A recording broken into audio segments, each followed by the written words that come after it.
how does music affect the soul? And does the Bible have anything to say about it? Or is this a gray area? Find out the answer to that today and take the interactive quiz that shows how music speaks to you. But before you take the quiz, if you live at home and your parents are conservative about music, I would ask that you speak to them about it, because there's a variety of music used and it's just good to be aware of the context. Now, when I talk about music, I'm specifically speaking of music without lyrics, because I believe that it's the music that's a language of the soul. The way I describe it is this: one single letter in the alphabet, an M. It's amoral, it does nothing. But if you add U, S, I, C, if you add them together, they form something that communicates a meaning to you. And that's how it is with music. If I just played a single note, that note all by itself is amoral. But it can be proven that as you combine these notes and you combine rhythms and tones, they have an effect. Now, what I want you to do in regards to this quiz is grab a piece of paper and a pencil or a pen, and what I'm going to do is I have a whiteboard, and I did this with my 9-year-old daughter, and I had her give the first emotion or image that came into her mind when she heard these clips of music. And I would love if at the end you would comment and show me what yours are, just for the fun of it, because I think that would be great to compare. But also, I want to mention that if this video helps educate you in any way and you believe that its message would impact your friends or your church or the music ministry, please share it. Now, moving on to the quiz.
Now, that was completely subjective based upon your experiences and stimuli reactions. And honestly, people's opinions and experiences don't really matter. Those are those gray areas. And so as a biblical counselor, I always look and say, does God have anything to say in the Bible? Obviously, music can speak to our emotions and affect our emotions. But what about the spirit world? Does this matter to God? And so I look to the story of King David and Saul. Saul was a mixed bag, but there was a point in his life where he turned away from God in rebellion. And he also struggled with demons and dark oppressive spirits. What he would do is call in David, because David was a skilled instrumentalist. And as David would play the music, it would drive away the evil spirits. And as the Bible is our source and foundation for truth, I would look at that and apply it to our world and say, if music without lyrics can drive away evil spirits, then can music draw certain spirits as well? I think about this scripture in 1 John 4:1 where it says, "Beloved, believe not every spirit, but try the spirits to see if they are of God."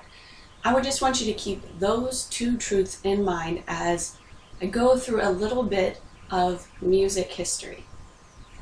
I went over this with my family and my 13-year-old daughter. I said, "Was it boring?" And she said, "No, it was very interesting." But my 5-year-old was like, "That took forever."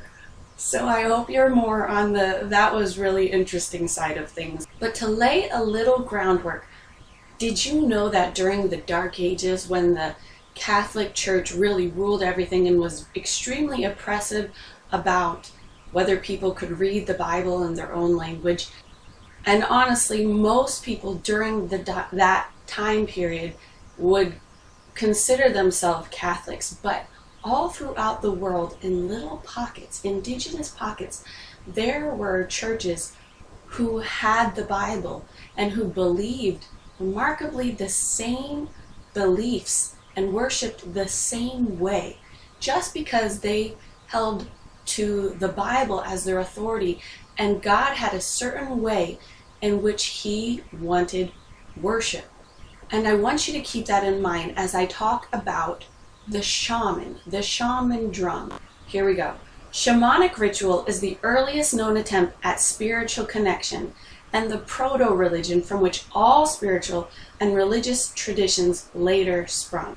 Continuous fast drumming using a handheld frame drum at the rate of 100 and 250 beats per minute is traditionally the most common method of eliciting a trance state, which allows the participant to experience non-ordinary reality.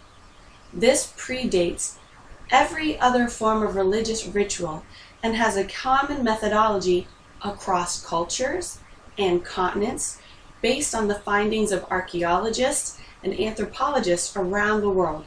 Similarities in ritual forms, ritual implements like drums, rattles, costumes of the shaman, and descriptions of the non-ordinary reality during trance states are remarkably consistent in indigenous peoples of Asia, Europe, the Middle East, Australia, and the Americas.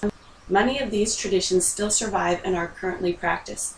The reason why that is important is to give you a perspective that the God of this religion has a preference of the way that He likes to be worshipped, and it's consistent amongst all these people who have not communicated with each other, but they have been communicated with.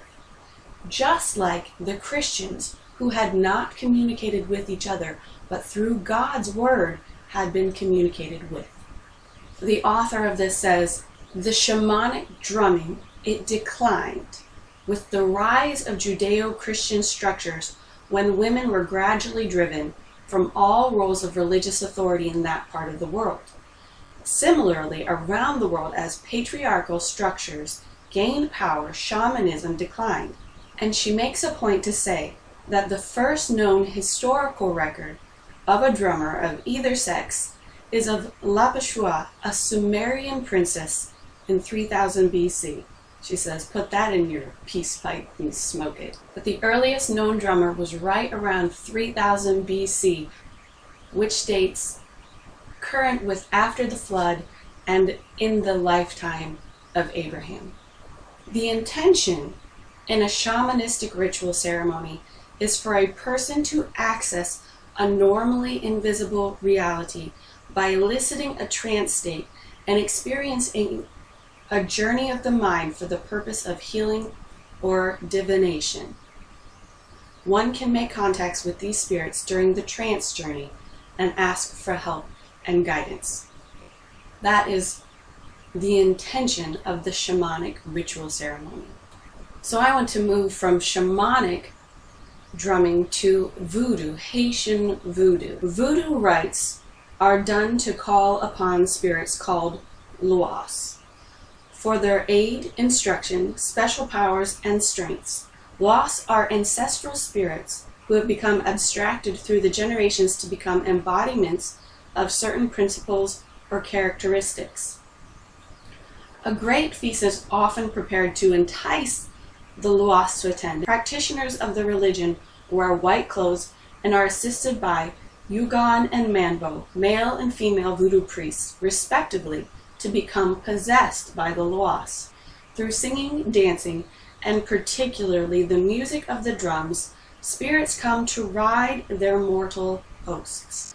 Lilith Dorothy examines Haitian and New Orleans drumming, calling it the heartbeat of the tradition, and explaining that the drums carry the messages of the divine through their skins, it reverberates and permeates our bodies, and we are transformed. Considering the power of a drum to both drive armies and induce spiritual ecstasy, it is no wonder why it would be a threat to patriarchal authority. That goes hand in hand with the passage that we see in Exodus where Moses is coming down from the mountain with Joshua, and they said, "What is that? Is that the noise of war that we hear?" And Moses said, "No, that is the sound of music." And as they came down further, they saw these Israelites newly come out of Egypt and those pagan traditions, naked and dancing and shouting songs of war and bowing down to worship Baal. And if you understand the history of Baal and Nimrod and who Kabbalah is today and how that all is interwoven with shamanic drumming, it's kind of because it's all the same God. Chanting is also an element of worship that doesn't use words, but again uses the vibrations. Before I move on to chanting, I just want to point out that in the drumming we saw that the rhythms and beats of drums could draw certain spirits to us. So not only does music affect your emotions, which is more akin to your soul, music and drumming affects spirits, our spirit life. So we have our spirit and our soul. But I'm going to go into this chanting, and I want to show you how it impacts our brains. Chanting is a very active part in most Eastern mystic religions. Chanting is used for the Ouija boards, the Om with Buddhism, the Huna in Hawaii. It goes back into the shaman religion, and it can be recognized by the low growls and what is called overtoning or harmonics, where one single person can use a foundational sound, the Om, except for extremely low, and then they have been taught through generation from generation. It can't be learned without being taught from somebody who is experienced in it.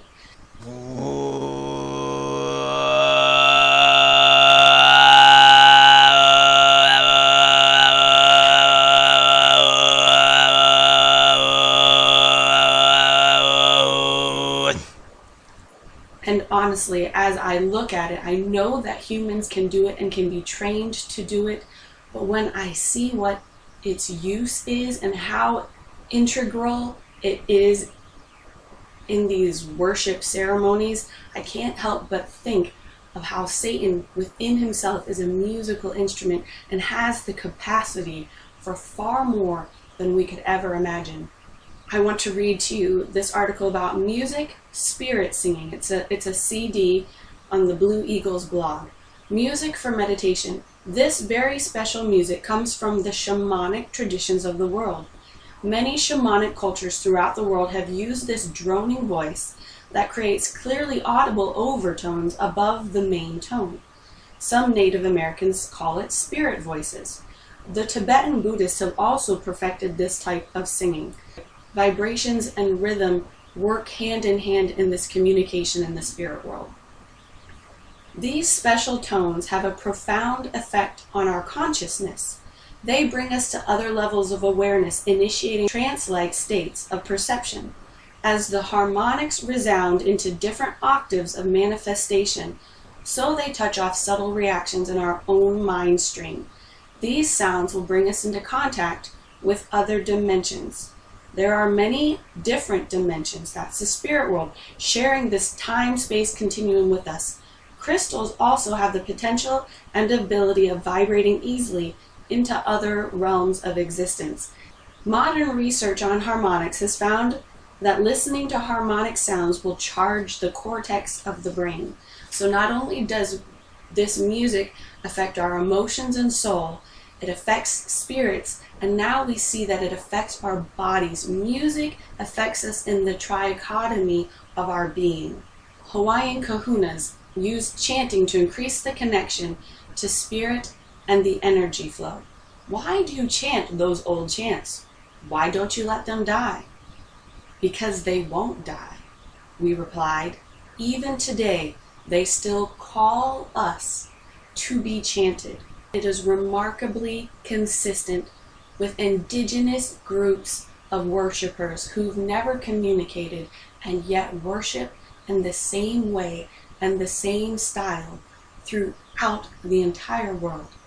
So I want to read to you 2 Corinthians chapter 6. But be ye not unequally yoked together with unbelievers. For what fellowship hath righteousness with unrighteousness? And what communion hath light with darkness? And what concord hath Christ with Belial? And what part hath he that believeth with an infidel? And what agreement hath the temple of God with idols? For ye are the temple of the living God, as God hath said, I will dwell in them, and walk in them, and I will be their God, and they shall be my people. Wherefore come out from among them, and be ye separate, saith the Lord, and touch not the unclean thing, and I will receive you, and will be a father unto you, and ye shall be my sons and daughters, saith the Lord Almighty. Does God say, thou shalt not listen to such and such type of music? No. Because history and cultures call things by many different names, but you can recognize them by their fruits. And what he does say is, touch not any unclean thing. Come out from among them, and be ye separate. These are the words of the Lord God Almighty. Have a great day.